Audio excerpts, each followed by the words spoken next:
มาฮอดมาถึงวัดเด้อท่านผู้ชมเด้อได้มาฮอดมาถึงวัดบ้านยางใหญ่ไปถึงเรียบร้อยแล้วจะพาเลื่อนคลิปกายเด้อจะได้เพื่อนที่แสดงพฤติกรรมเป็นศิลปะเนาะน้องน้อยยาประสนเฮาสิแสดงศิลปะอะไรจะเลื่อนคลิปกายเด้อไปเบิ่งไปเสียน้ำกันเลยเนาะอันนี้ละคือพระตูคงเด้อทางเข้าวัดวัดโพสีไสยรามคุ้มยางบึงเด้อคือเป็นจังซี่ละ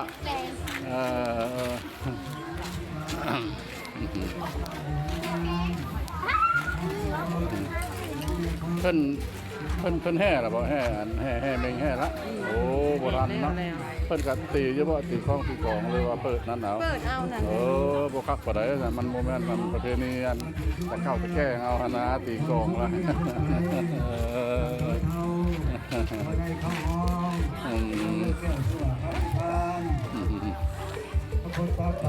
อันนี้แหละคือสถานที่ในวัดเด้ออันนี้สถานที่ในวัดอีกจังน้อยเนาะประมาณ2 โมงหรือ3 โมงเพิ่นสิได้เริ่มเข้าพิธีแสดงศิลปะเนาะน้องน้อยเยาวชนมาจากบ้านคุกเฮ็ดเด้อ